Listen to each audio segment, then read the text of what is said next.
This is what happens to you when you study with an angry mind. Now consider your mind as this jug of water. Now when you're angry, what happens to you is your mind starts boiling up. Now when your mind is boiling up, it is unclear, like this boiling jug of water. Now the Buddha said, you will not be able to memorize anything when you study with an unclear, turbulent, and angry mind.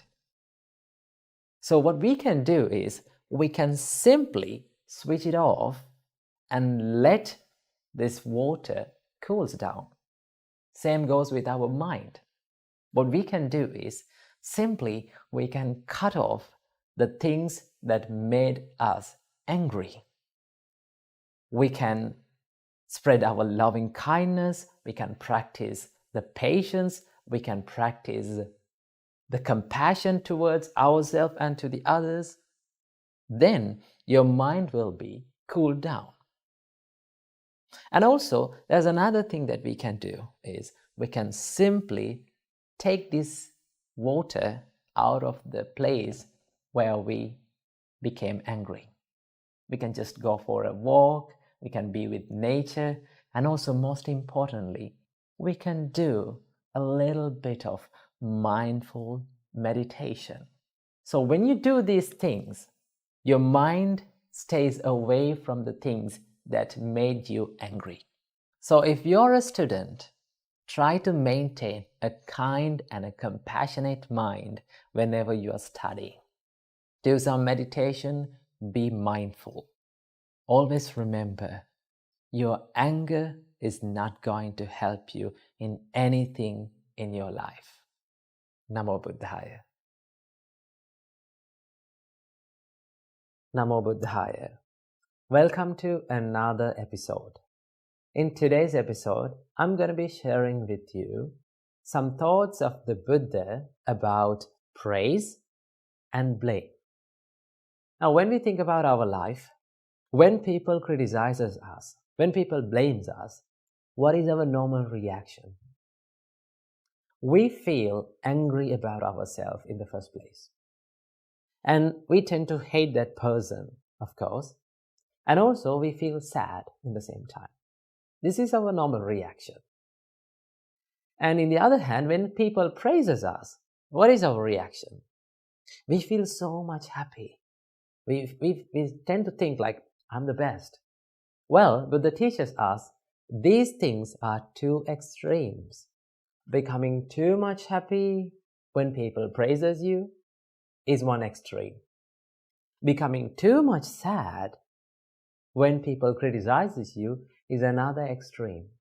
So what do we have to do in such situations?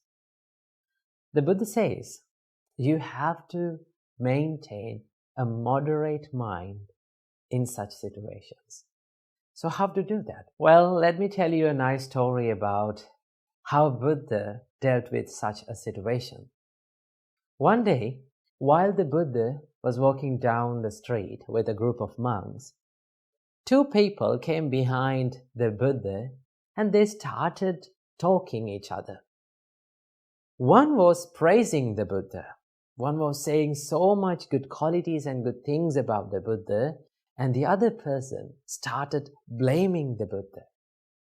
He started criticizing the Buddha.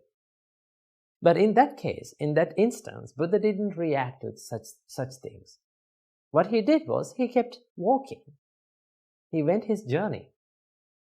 And in the other day, the monks gathered around and they were discussing about the incident that had happened in the last day. They were talking, it's really amazing that these two people came up to us and one was praising and in the same instance, the other one also criticizing us. We got the blame and the praise in the same time. Isn't that wonderful?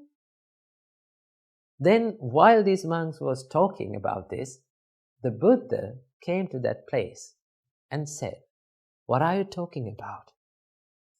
Then the monk said, "Oh, Venerable Sir, we were talking about the incident that was happened yesterday." Then the Buddha said, "Dear monks, when someone criticizes you, maybe when someone criticizes about the Buddha or his teachings or his followers about you, you should not be angry with them. You should not be displeased with them." Why? Then the Buddha said, if you become angry, if your mind is covered with anger, what is happening within you is you lose the ability to decide whether that criticism or whether that blame is true or false. You cannot understand about that because your mind is covered with anger. Anger has overcome your mind. So with an angry mind, you cannot decide what is good or bad.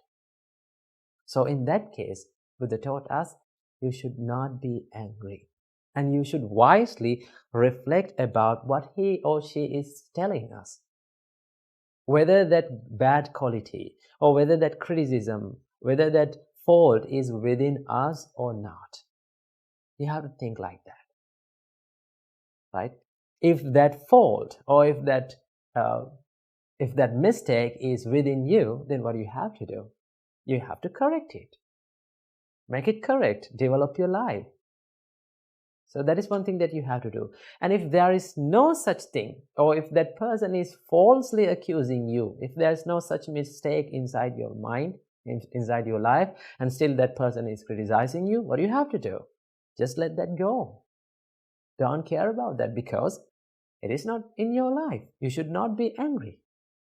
That is one thing that you have to do.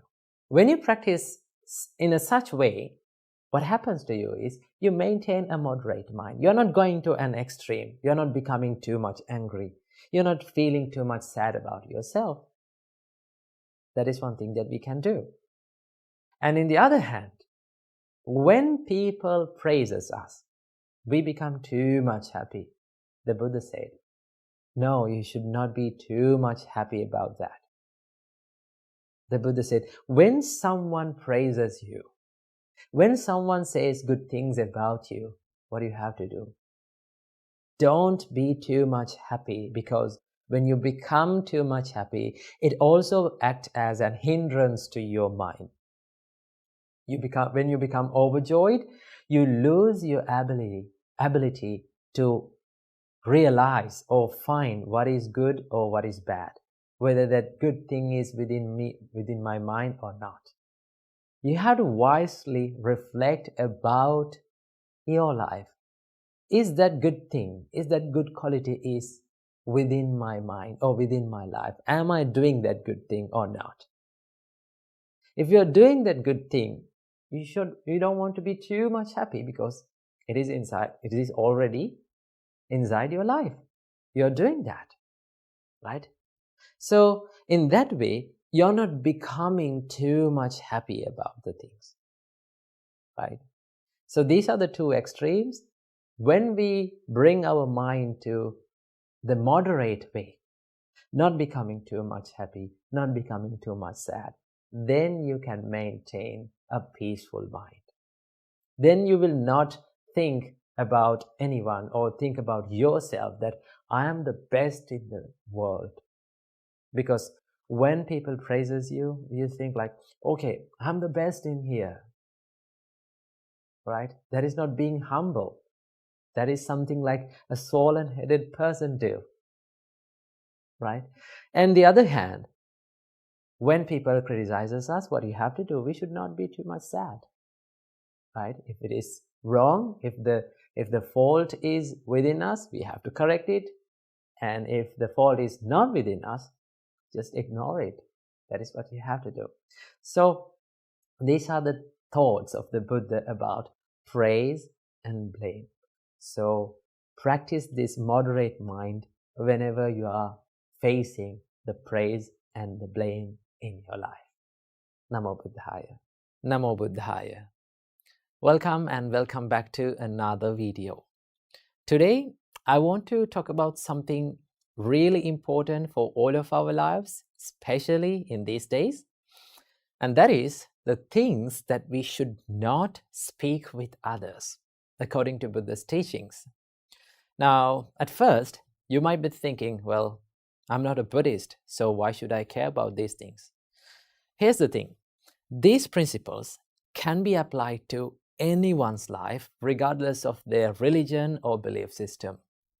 So that is why these speeches are called four unwholesome speeches. That is what Buddha said about these speeches, four unwholesome speeches. So without any further ado, let's dive in. First of all, we have lying. Now, Buddha said, stay away from lying. Now, I know we all have said white lies here and there in all of our lives, right? But whether it is a white lie, whether it is a black lie, gray lie, or a red lie, no matter what the lie is, lying itself can be so harmful for all of our lives. Why is that? When you lie, it destroys your trust. When you lie, it destroys your character, right? So that is why it is very important to have trust between people. In our daily relationships between people, the most important component of a happy relationship is the trust. So that is why Buddha said, live a truthful life. And it is very important to have that transparency and honesty in our relationships. So the first thing that we have to stay away from is lying. And next we have divisive speech. What do you mean by divisive speech? Divisive speech is all about creating drama between people or creating conflicts between people using your words, right? It can be gossiping or it can be talking behind someone's back, right? I must say that when you talk these words or when you use this divisive speech, it is not a good thing for your life.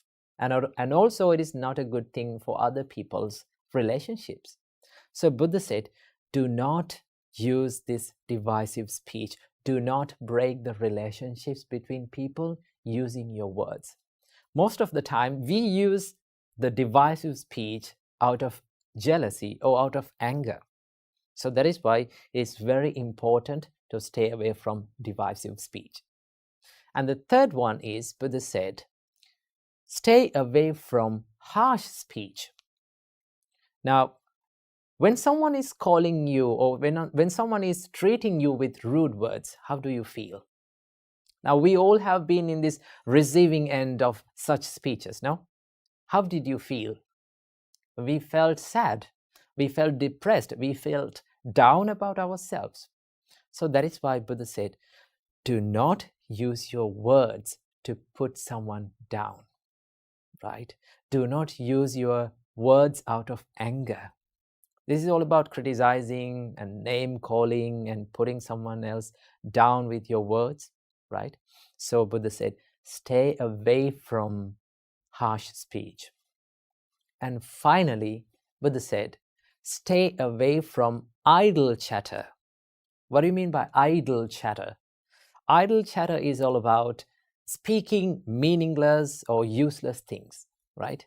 Now, that doesn't say that we cannot have a small chat or a fun talk with people. We can do that, but we have to know where our limit is in our speech, right? We have to set the boundaries in our speech, right?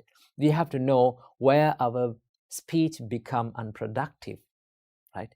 When you use these words, when you use your words in a meaningful way, you can create a positive life. And you can create a positive emotions or positive feelings in others' lives too, right? So these are the four unwholesome speeches that we have to stay away from, that our great teacher Supreme Buddha taught us according to the Buddha's teachings, right? So why all these things matter? Why these unwholesome speeches matter in our life? Well, Buddha said, the words that we speak can create either positive or negative karma in our life. Do not think lightly about this karma, right? You have to be very careful about the karma. So the intention behind your words really matters in your life. And that is why we have to use our words wisely, because it can make a huge impact in our lives as well as in others' lives too. So words that we speak are like a knife, right? You can use the knife to cut something useful, right? And also you can use the knife to kill someone else. So let's use our words to create a better life for ourselves and for others. So thank you for tuning in. I hope you got some food for thought for your life. So until next time, I wish you all, may all of you be well and happy, and may all of you live in peace forever. Namo Buddhaya. Namo Buddhaya. Welcome everyone to another video. In today's video, I'm going to discuss with you about 4 signs of a good-hearted friend. Now, it is very difficult to find a good friend in this society, right? As social beings, right, we need people around us. We need people to help us, right? We cannot live in this world alone. So that is why it is very important to have a good-hearted and a good friend to us. So Buddha said, if you have a good-hearted friend, it is a blessing to your life. Okay, so Buddha shared with us that there are 4 signs of a good-hearted friend. There are 4 signs of a good-hearted friend. So I'm going to discuss with you about these 4 signs in this video. Before starting this video, I want to share with you that a friendship is not always a one-sided thing, right? You cannot expect your friends to be nice to you or pleasant to you or helpful to you while you are not helping them, right? You cannot expect them to be nice while you are not becoming nice to them. So let's get into the first sign. The Buddha said a good-hearted friend is a good helper, right? He's willing to help you at any time in the life. Okay, and also Buddha said that he keeps eye on your life and your possessions. He don't like for you to find the misfortune, right? So he keeps eye on you when you are negligent and when you don't care about yourself and your possessions. He's always trying to protect them and protect yourself. So that is what you call a good helper. So this is the first sign of a good-hearted friend. And the second sign, the Buddha said, a good-hearted friend is a friend who is in the good time and the bad time both, right? There are many friends around us when we have money and when we have possessions with us, when we don't find our misfortunes in life, right? When we don't have any problems. But you can identify and you can recognize the true friends or real friends when you face problems in your life, right? When you face problems and when you go through tough times in your life, if there are friends around you who is willing to help you, who is willing to give you a helping hand, then he is a good friend in both good and bad times. So Buddha said, this is the sign of a good friend. He is a friend of you in your good time and bad time both. And the third sign is, the Buddha said, he's a good counselor, right? He guides you to the correct path. He shows you the correct things to do, right? He guides you to do good things, not evil things. Whenever your friend finds that you're doing bad things, he always comes to you and say, no, you should not do this. It is not good. It is not good for you and it is not good for others. So please stay away from these things. He will guide you to the good path. And also when you face problems, right? When you face difficult situations in your life, you can go and talk with them and you can heal your heart. Okay, so that is a friend who is called a good counselor. And the final quality that these good-hearted friends have is he is very compassionate towards you, right? He does not enjoy your misfortune. He or she doesn't like to see that you are falling into troubles and going through tough times. So he comes to you in those times and he or she always helps to you, right? They are willing to help you. That is a friend who is called a compassionate friend. Now, these are the 4 signs that you're having a good-hearted friend. But always remember, you may not find a friend who has all these 4 qualities, right? If you can find, then congratulations, you are very lucky. But you may not find a good friend who has all these qualities. But you can find maybe like 1 or 2 of these qualities in friends around you. So what you have to do is you have to be with them, you have to help them, you have to give your love and compassion towards them. Then you will receive that love and compassion back. Okay? So these are the 4 signs of a good-hearted friend. Okay? So if you could not find a good-hearted friend, then what you can do? Well, then the Buddha said, if you did not find a good friend in your life, be a good friend towards others.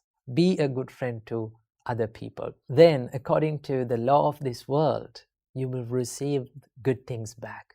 So, these are the 4 signs that you're having a good-hearted friend. So, keep them in your mind and be with good people around you. Namo Buddhaya. Namo Buddhaya. Welcome to another video. In today's video, I'm going to be answering a question from the comments. So the question is, please tell us how to be mentally strong. We need it very much. So let's talk about this today. How to be mentally strong and how to develop a strong mindset. Well, first of all, let's take a look at what is a strong mindset is. Now, just take a look at this Dhammapada verse from the Buddha. The Buddha said, Selo yatha ekagano vatenana samirati evang ninda pasangsasu nasami janti pandita. As a rock that is unshaken by the storm, so too the wise are unshaken by the praise and the blame. Now, have you seen these big masses of rock? No matter how fast the wind blows, it is not shaken. The Buddha said, same like that rock, the wise people, they are unshaken by the praise and the blame in their life.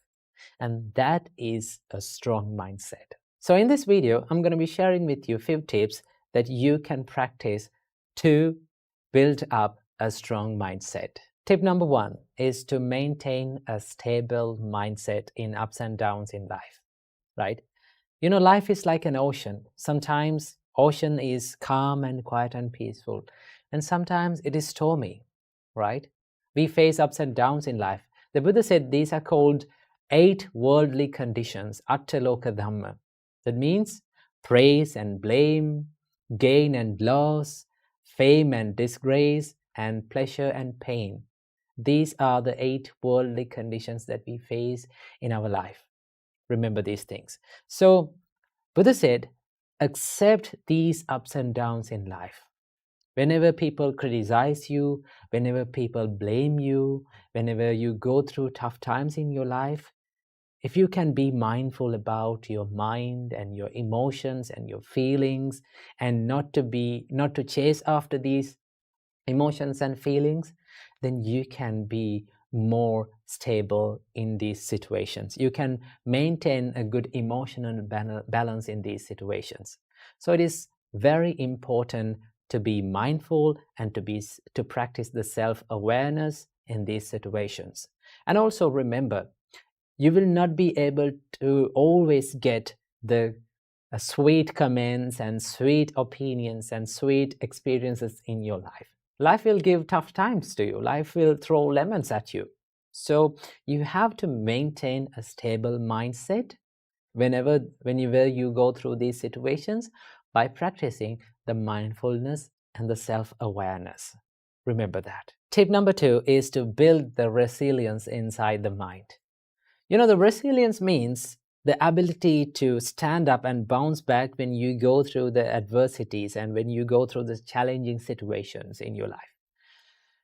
To practice this, one thing that you have to know and one thing that you have to understand is that what is in your control and what is not in your control. If you have a good understanding about what is in my control in my life and what is not in my control in my life, right? For an example, if people comes up to you and if they're starting to criticize you, Those criticisms, those words that other people speaks about you is not under your control. But what is in your control is your reaction to them. It is always a choice. You can think about this like, should I become angry with this? Should I take this negativity? Should I share this negativity with them and be negative as them? If you can question like that, then you're not ready to take that negativity. And also remember, having a strong mindset does not mean that you're falling down and you're feeling hurt and you're feeling down. Having a strong mindset means you can stand up as soon as possible when you go through these tough situations. You can quickly stand up and you can quickly retrieve back to the normal situations in your life. That is called the resilience. So to practice this, you have to have a good understanding about what is in your control in your life and what is not in your control. The experiences happens to you, and the things that people say to you, other people's opinions, other people's thoughts about you is not under your control. But all the things that is inside your mind, your opinions about them, your reaction to those experiences, totally under your control. So if something is not under your control, you don't want to worry about it because you cannot make any change about it.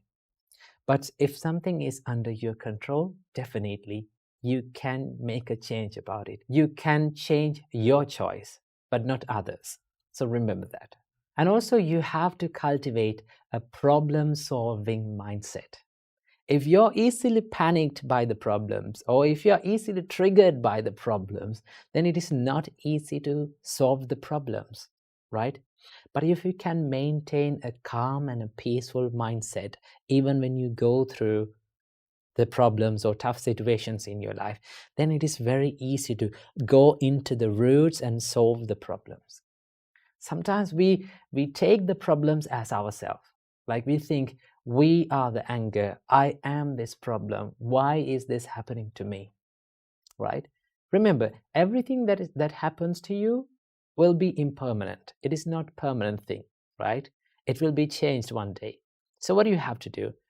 Keep that problem aside and try to dive into the roots of that problem. Ask from yourself, why this thing happened to me, right? What is the reason for this, right? What is the real reason for this? Where did I make the mistakes? And go to that problem, go to the root, and then you can solve that problem. That is how you build up a problem-solving mindset.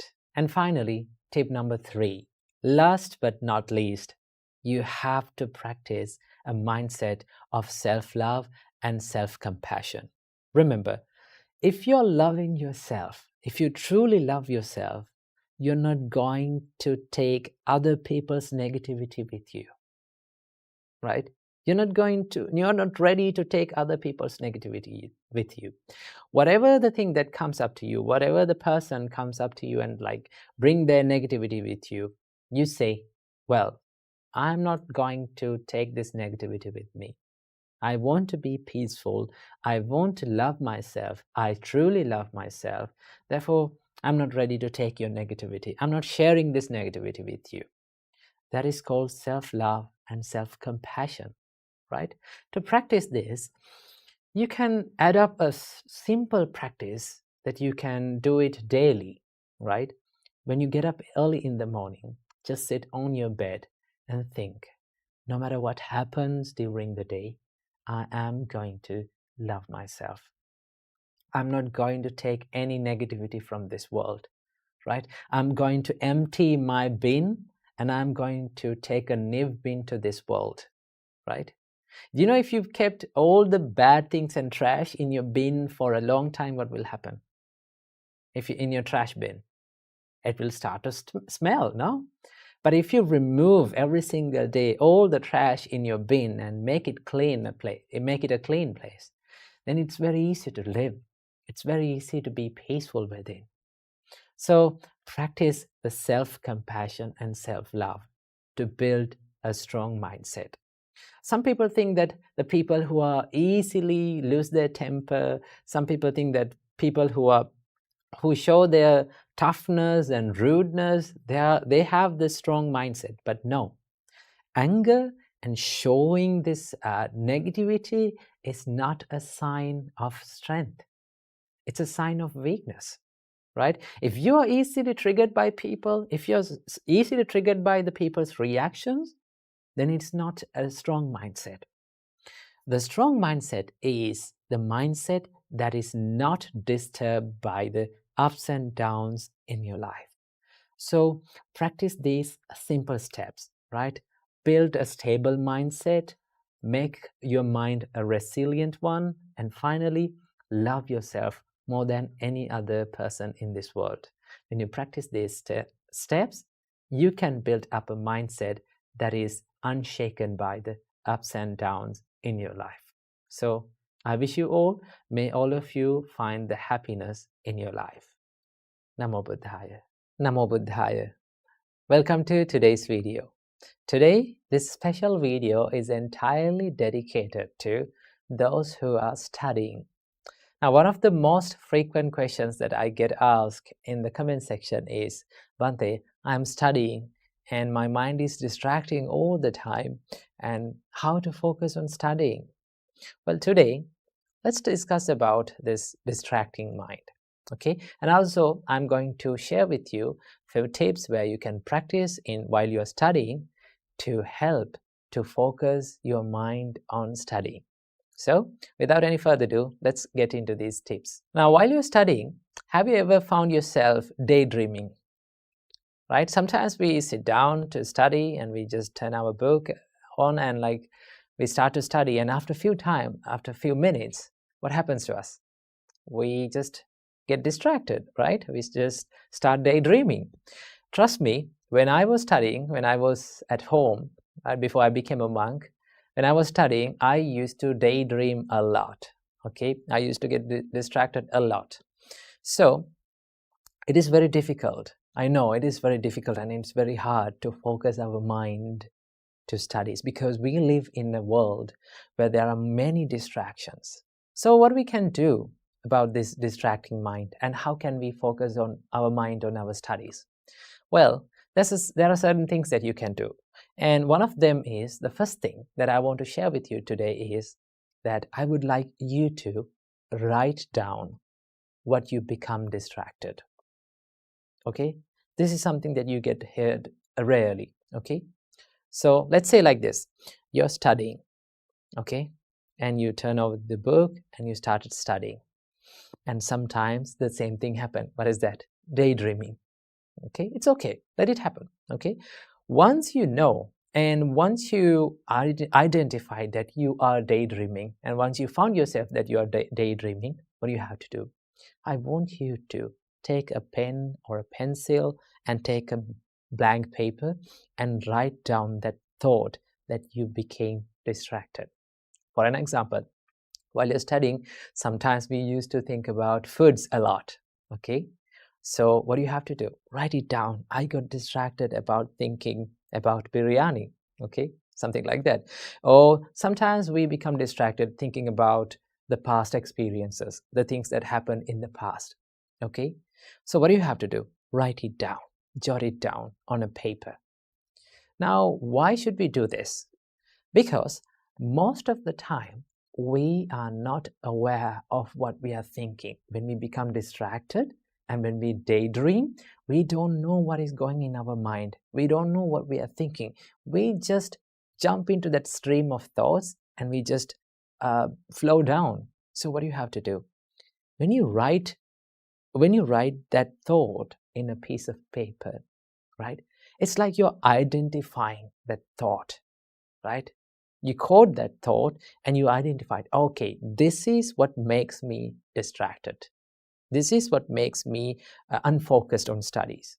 Okay, then there's a physical thing that you can see, and you can see that it is physically that you are distracting. Okay, so what do you have to do? Write down your distracting thoughts. Okay, then you have a good understanding. When you do this for a little while, what can you do is, and what can you find is, there's a pattern of distractions. That means we become distracted for few thoughts, and they are the thoughts that come again and again to our mind. So what do you have to do? Write it down. That is the first tip. Second tip, identify what makes you distracted and then be brave enough to remove all those distractions. There are triggers that makes us distracted. Let's say, for an example, our mobile phone. Okay, let's say you're studying and there's the mobile phone on the desk. Each and every time it rings a notification, what do? We take our mobile phone and we check what it is. Okay, so a mobile phone is not distracting you. It is a trigger for your distraction. Trigger is just a trigger until you give the power to that to make you distracted. So what do you have to do? Physically, by force, sometimes it's very difficult, okay? You have to be brave enough to do that. Remove that distraction. If your mobile phone is distracting you, be brave enough to remove it, okay? If your laptop or your any technical device that is distracting you, be brave enough to remove it. And sometimes, right, sometimes we have to use this technology. Okay, sometimes you have to use your laptop to study. So what do you have to do? While you're doing it, be much more disciplined and much more aware of what you're thinking and what you're doing inside it. Okay, use it only for what you want. Okay, while studying. I'm not saying that other times you can use it whatever in whatever way you want, but use it only for what you want while studying. So the second tip is to be brave enough to remove the distractions. Okay, if something is distracting you, you have to remove it. Tip number 3, do not study for long hours continuously. I can still remember when I was studying and when I was at home, I can still remember I used to make these schedules and timetables to study for 2 or 3 hours continuously. You know, it is not productive. So what you can do? You can study for short time intervals. Maybe like, let's say 25 minutes. Okay, you can use 25 minutes to study, okay, and then take a little bit of a break and then again study.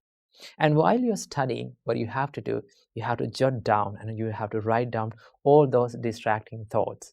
Okay, keep that in your mind. So do not study for long hours. Just take a break and refresh yourself and then come back again to studies.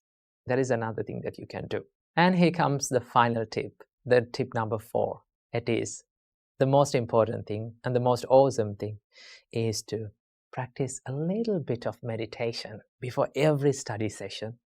Okay, before every study session, let's say you studied for 25 minutes and you took an interval, then you came back to study. Now while you are taking that break, sometimes you do certain things to make your mind busy even more.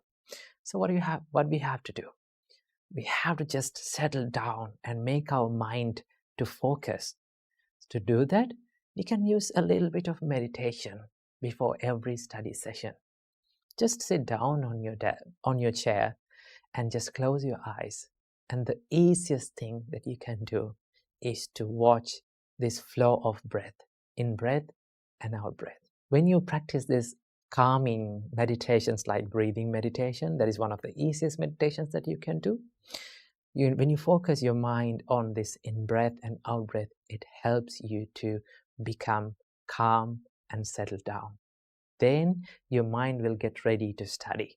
Okay, so these are the few things and few easy things that you can do and practice while studying. Okay, so use these things and use these tips to study and make your studies a more productive one. Namo Buddhaya. I know it is very difficult to forget the past memories. I know it is very difficult to forgive yourself for the things that you have done in the past. But at the end of our life, at the end of our day, what we all need is nothing but just the peace in our mind. But in order to find that peace, we need to let go of that past memory, let go of that things that hurt us. But how? Is there a way to find that peacefulness within our mind? Well, let's discuss about it in this video. If you look at the past memories, I heard this nice quote about the past memories. It says, thinking about and worrying about past is like dragging a boat on a dry land. Okay. Now, where we can use the boat, we can use it on water. But if you try to drag that boat onto dry land and take it with you to wherever you go, what will happen to you? It will become a burden to you. It will hurt you.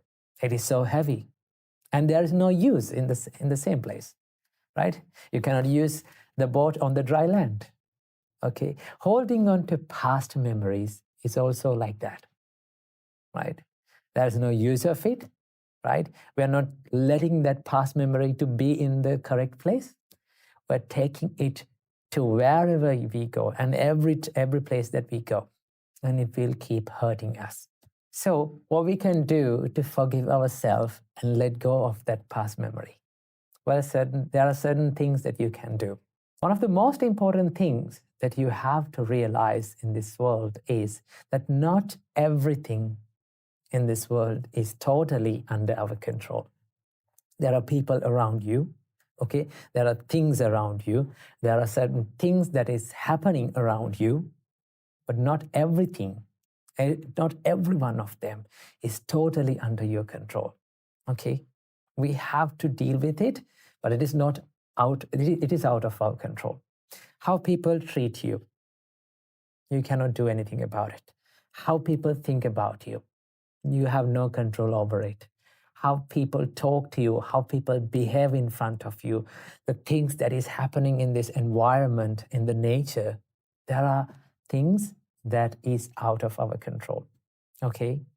If we try and if you realize that this is the truth, okay, I cannot do anything about it, should I worry about them? Then you come to the conclusion that I don't want to worry about it because it is out of my range. Okay, so this is one reality that you have to understand. The world is not totally under your control. Why? Because we are so busy in our life trying to control the things that are around ourselves that are out of our control. Okay, so realize that not everything is under your control. And the next thing that you have to do is, this might surprise you. Now, a lot of people are trying to forget the past memory. Okay? I would say, don't try to forget past memories. Okay? Don't try to do it. What will happen if you try to do it? The more you try to forget something, the more it will haunt your mind. Isn't that true? Just do it practically. Right? Try to forget something, it will come back to your mind. Okay? I would say, rather than trying to forget the past memory, I would say, let it fade away from your life. Okay? Let it fade away. How to do it? Fading away is happening with time. Okay? It takes time. It's something like healing a wound. Okay? To heal a wound, it takes time. Okay? So what we have to do is, we have to give less attention to that memory, okay? Now, most of the time, what happens in us is when past memories haunt us, we give so much attention to it. We give so much awareness to it and think like, this is the biggest tragedy in my life. This is the biggest mistake that I have done in my life. Now my life is worse, okay? The more we give attention to something, it will grow. That is the nature of the mind. The Buddha said, the more you give attention to something, these kind of thoughts come again and again to your mind. So what we have to do is give less attention to it. But how? Okay. Now, so many of you say it is very easy for you to say that give less attention to it. But it is very difficult. I know it is very difficult. But there's one thing that we can do. we can identify that thought as a thought. Okay, let's say these past memories, they are always the thoughts inside our mind. Okay, and also there are certain good memories and happy memories. All of them are just thoughts. Okay, the only difference between these hurtful memories, past memories, and the good memories is the way we look at that thought. Okay, the perspective towards that thought. If we can identify, this is just a thought, there's no difference. Okay, it will come to our mind and this will fade away and this will pass away with the time. So I must give some time to my mind to let my mind heal. When you do that, the past memories will start to fade away little by little. Why? Because you are giving less attention to it. Okay, then there will be a day that comes, then you come to a conclusion and you will realize that these past memories are no longer hurting you. Okay, in my life, I had bad memories. Okay, the reason why I'm telling this is because I've been in the same situation as you guys. Okay, there was so many past bad memories and mistakes that I have done in the past. But when we give less attention to that, it will fade away. Okay, then you will be okay with those past memories. So that is what I have to share with you in this video. So just let your past memories fade away from your life. Learn from your past, learn from your tears, and let your tears water the seeds of your future success. Keep that in your mind. Namo Buddhaya. Namo Buddhaya. Welcome to another video. Today, I'm going to answer a question from the comment section. Now, a couple of weeks ago, I came across this comment asking, how can we make correct decisions in our life? How can we make correct choices in our life? Well, to learn about this, let's take a look at a sutta from the Buddha's teachings. Okay, there's a sutta named Ambalattika Rahulovada Sutta. In that sutta, Buddha advises monk Rahula. Buddha asks from monk Rahula, Rahula, what do you think about this? What is the purpose of the mirror? Then monk Rahula says, the purpose of the mirror is to check our reflection, sir. Then the Buddha says, same like that, whenever you are going to do anything from your body, from your mind, from your words, you have to do it after repeatedly checking on it. Okay, you have to be mindful and you have to think about it, you have to check it, and then after that you have to do it. Then in that sutta, Buddha further explains how to repeatedly check our actions. Buddha says, whenever you are going to do anything from your body, let's say you are going to do something from your body, okay? Then you have to think like this. Buddha says, is this deed that I'm going to do now hurts myself? Is it going to hurt myself? Or is it going to hurt others, other people around me? And the Buddha says, you have to think that is it going to hurt both of us, for me and for the others? Okay? And then the Buddha says that you have to think that is it a skillful thing or a good thing or a wholesome thing or an unwholesome thing? Does it give happiness to my life? Does it bring happiness and mental serenity and calmness to my life? Then the Buddha says that if you find that action that you're going to do is unskillful and it hurts for yourself and to the others, and it is unskillful and it brings suffering to your life, then you should, by all means, you should not do it. Okay? So that is a bad choice. That means that you are going to make a bad choice. Okay? Then the Buddha says, if you find the action that you're going to perform in your life, okay, if you're going to perform an action which is good, which brings the happiness to your life, which makes the happiness and which benefits for you and for the others and both of you, if it is skillful, then by all means you have to do it. Now, what does Buddha means in this advice?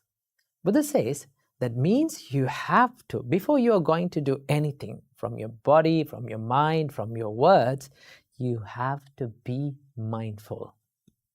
You have to think, what am I going to do now? Right? Is it good or bad? Is it wholesome or unwholesome? You have to think about the consequences of your choices. If you're aware of the consequences of your choices, then you will make good choices. Okay? Most of the time, the reason why we are making bad decisions and bad choices is we are not aware of the consequences of that action. And we are not mindful about what we are doing now.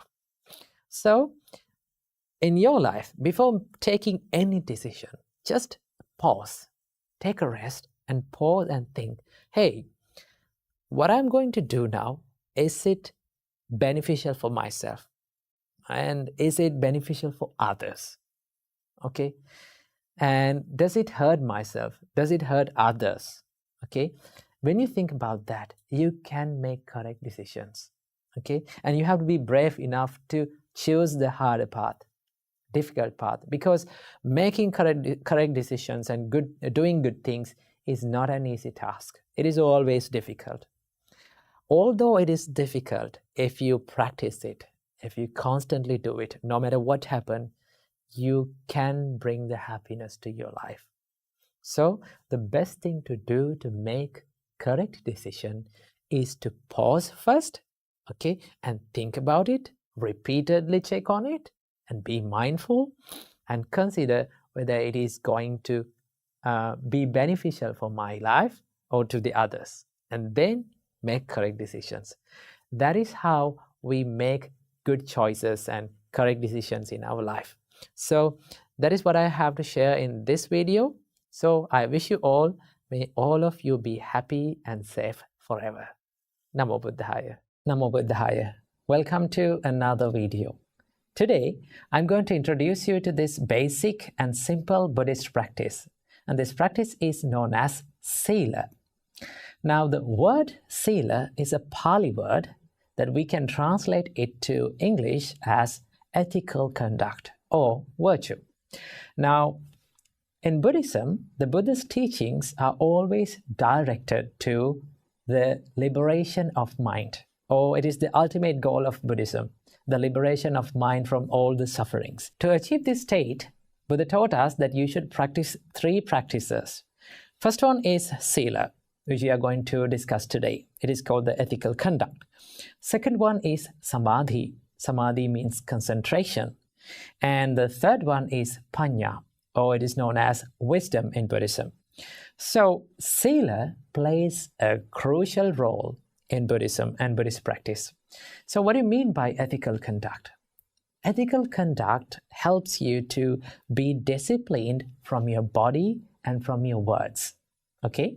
So once you become disciplined from your body and from your words, then normally your mind will be disciplined. So these are coexisting, okay? That means these practices help each other, okay? Once you become disciplined with your mind, you can be disciplined from your body and from your words. Or if you become disciplined from your body and words, normally, automatically it happens that your mind will be disciplined. So that is why the Buddha introduced us these ethical conducts or practice of virtues in Buddhism. Now, basically, Buddha taught us that we need to practice 5 precepts. Okay, these are 5 guidelines that Buddha taught us to practice in daily life. Now, for someone, you may feel like they are a set of rules, but in reality, Buddha never imposed rules on anyone. Okay, these are guidelines, and these are the things that Buddha teaches us to practice because Buddha saw that there are disadvantages if you break these guidelines. For an example, the first practice of Sila is to abstain from killing beings. Okay, so when you kill animals, there are so many disadvantages that comes to your life, and also you acquire a bad karma because your actions and your intentions are unwholesome. Once you kill animals, kill living beings, your intentions are unwholesome. So through unwholesome intentions and actions, what will happen? You will gain bad karma, and that bad karma will lead to suffering in one's life.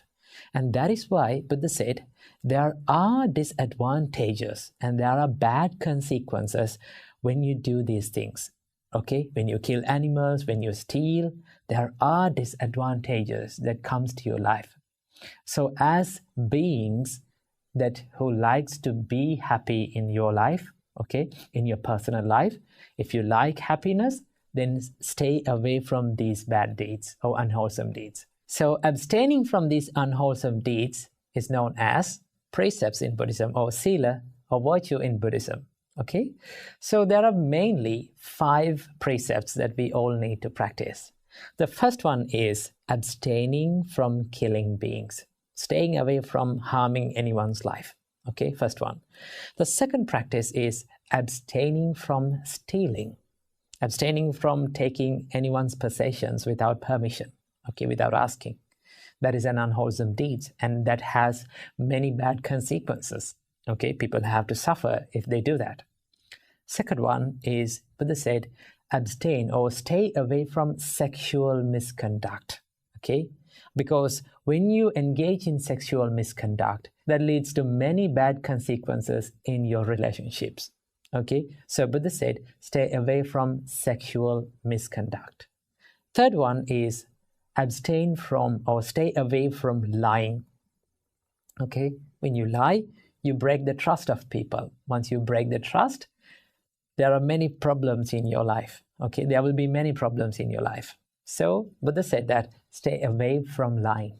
And as the final precept, Buddha said that stay away from intoxicating yourself. Stay away from using drugs and other intoxicants.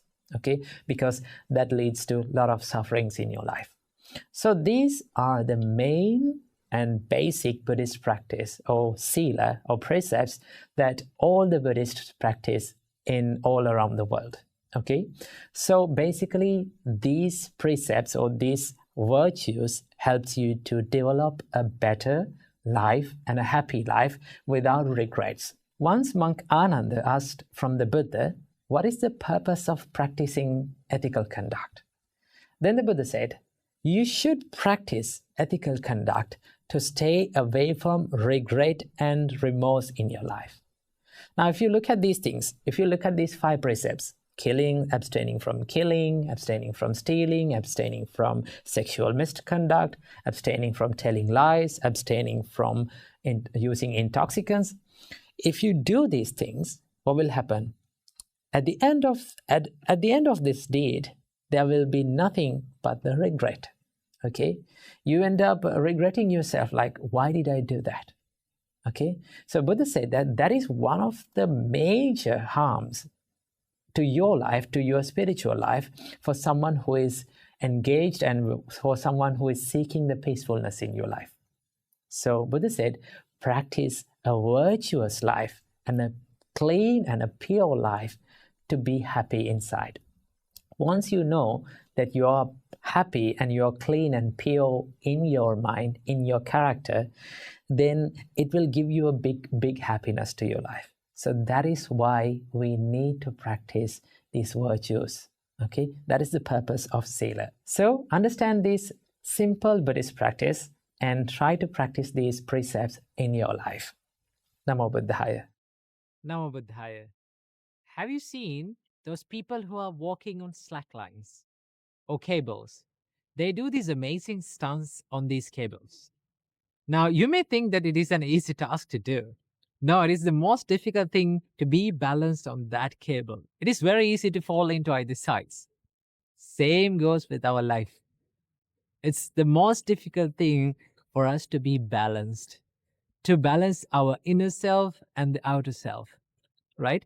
So from this video, I would like to talk with you about an important place, an important area of us to be balanced, right?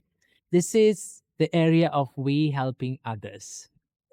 I read this wonderful quote. That is the reason that I wanted to make this video. I read this wonderful quote in a place that says, to not lose yourself in the name of helping others. Right? That is amazing, right? For an example, let's say there's an empty jar or an empty vessel, right? Can you fill other cups with this empty jar? No, you can't. If you need to fill other cups, then you need to fill the jar first. In the same way, the Buddha says that you need to fill yourself. You need to take care of yourself, right? You need to improve yourself in order to help others, right? But it is very easy for us to be it in an extreme. Let's say if you're someone who is committing the fullest in yourself on the happiness of others, on the benefit of others, on the betterment of others, right? If you are a parent, if you are someone, if you in your relationships, let's say you are committing your fullest self to maintain this relationship and to help others and to make others happy, right? This can be an extreme. This can go to an extreme where you lose your character, you lose your identity, and you lose who you are in the name of helping that person, right? From the other person's perspective, it is a good thing to do. It's a great help for that person. But when you too much helping others without taking care of yourself, when you forget to take care of yourself, there are certain downsides that occurs in your life. One of them being, the more you help without improving yourself, you reduce the quality of your help, right? You reduce the amount, the productivity of help that you're going to give to that person, right? Now, with the time when the quality reduces, that person is not getting what they got before. And they will complain, why you're not giving me, why you're not committing your fullest self for this. But in reality, you're doing it while losing who you are. Okay, so that is why the Buddha said it is really important to balance that, to be in balance when you help others. So the Buddha gave a wonderful simile or a metaphor to understand about this. Buddha said, be like a cow, a mother cow who has a baby calf. What do you mean by that? That means the Buddha said there are two jobs for a mother cow to do. One is that she should graze. She should first feed herself. Okay, she should eat grass and graze and feed herself. And also the other job is to take care of the baby calf. She should give milk to the baby calf, right? What if this mother cow forget one job? Okay, one of these jobs. Let's say the mother wanted to only to graze and feed herself and not take care of the baby. What happened? The baby calf will die eventually. What if the mother only gave milk, only be focused on giving milk to the baby calf? Then the baby calf will survive, but mother will die eventually, right? So in the same way, the Buddha said, for monks, as monks, we live and we are committed to a spiritual life, right? That is the sole purpose of entering a monkhood, to live a spiritual life, to be more focused on the spirituality. Now, when you do that, it doesn't mean you don't help others. You don't help and you don't work on others' happiness, right? But when you do that, okay, one part of our monkshood is to help other people with Dhamma, with Buddha's teachings, and helping with doing charity and doing helping them with emotionally, right? When you do that, there is this part we forget our main idea. We forget our main goal, why we came to this monkhood. And our jobs go in the other way. Okay, sometimes it's very easy for us to be engaged in charity, to help other people and be there for other people when they need. But when you do that, sometimes we forget to improve ourselves. So the Buddha said, it is the monk's duty to maintain this balance in the spiritual life while doing all the works and the chores and the duties in the monastery, right? While helping other monks and helping to the monastery, he must take care of his spiritual practice as well. He must be balanced in that as well. So to do that, you have to be like a mother cow who is feeding her baby and taking care of her as well. So keep it in your mind that yes, you need to help other people. It is very good to help other people. And if you need to give your fullest self, if you need to make others happy in that will make you happy, what you have to do? First, we need to improve ourselves. Okay. So that is why it is really important to have some time during the day to take care of yourself. I like to call this me time. I have this me time every single day. No matter what duties that I have, I spend time for myself, learning something, maybe practicing something to myself, to my benefit, so that I can help you people and people around the world in a more good way, in a greater way. Okay. So it is really important for all of us to balance this help to others and also help to ourselves. So I wish that you got some idea about this balance in life. So I wish may all of you be healthy, happy, and free from sufferings. Namo Buddhaya.